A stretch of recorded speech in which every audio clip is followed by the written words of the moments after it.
এবার চিরদিনের সিরিয়াল থেকে একেবারেই সরে দাঁড়ালেন দিতিপ্রিয়া রায়। কারণ হিসেবে কি জানালেন তিনি?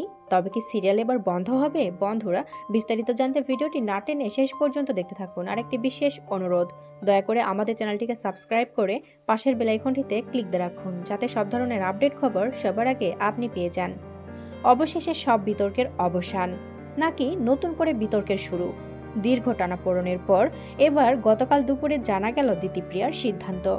চিরদিনই তুমি যে আমার থেকে সরে দাঁড়ালেন দিতিপ্রিয়া রায়, আর অপর্ণা হিসেবে কোনোদিনই ক্যামেরার সামনে দাঁড়াবেন না এই সিরিয়ালে। সোমবার দুপুর 12:12 নাগাদ ইমেল মারফত আর্টিস্ট ফোরামকে জানিয়ে দিয়েছেন এই কথা। শারীরিক ও মানসিকভাবে বিপর্যস্ত এই নায়িকা, তাই 15 দিনের নোটিশ পিরিয়ডে কাজ করতে পারবেন না দিতিপ্রিয়া।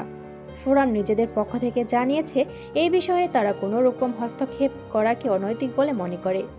এদিন দুপুরে আর্টিস্ট ফোরামের তরফে একটি প্রেস বিবৃতিতে এমন কথা জানানো হয়েছে।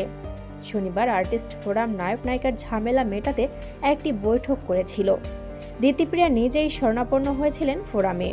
বৈঠকে হাজির ছিলেন জিতু, দিতিপ্রিয়া ও সহ চ্যানেল ও প্রযোজনা সংস্থার প্রতিনিধিরা।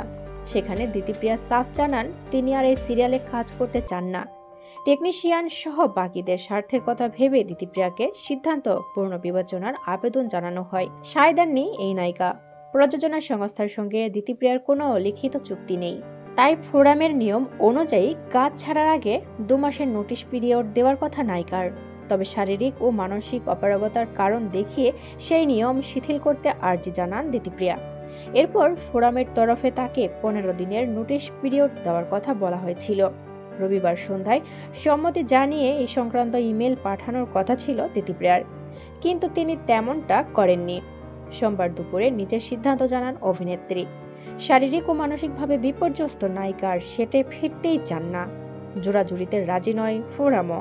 ইতোমধ্যেই ফোরামের তরফ থেকে চ্যানেল ও প্রযোজনা সংস্থার কাছে এই সিদ্ধান্ত বিবেচনার জন্য পাঠানো হয়েছে। চ্যানেল এবং প্রোডাকশন হাউস যা ঠিক করবে সেই ব্যাপারে কোনো হস্তক্ষেপ করবে না ফোরাম। ফোরামের তরফে আবেদন জানানো হয়েছে এই সিরিয়ালটি যেন চালু থাকে, যাতে সহ শিল্পী এবং কলাকুশলীদের আর্থিক নিরাপত্তায় কোনো রকম সমস্যা না ঘটে। এখন প্রশ্ন, দিতিপ্রিয়া সরে দাঁড়ালে কি এই সিরিয়াল টেনে নিয়ে যাবে জি বাংলা? তাহলে নতুন অপর্ণা হিসেবে কাকে দেখা যাবে সিরিয়ালটিতে? প্রিয় বন্ধুরা, এই সিরিয়ালটি আপনাদের কাছে কেমন লাগে অবশ্যই কমেন্টস করে আমাদের জানিয়ে দিন। আর পরবর্তী আপডেট নিউজ সবার আগে পেতে হলে আমাদের চ্যানেলটি সাবস্ক্রাইব করে পাশের বেল আইকনটি অন রাখুন। এতক্ষণ সাথে থাকার জন্য ধন্যবাদ।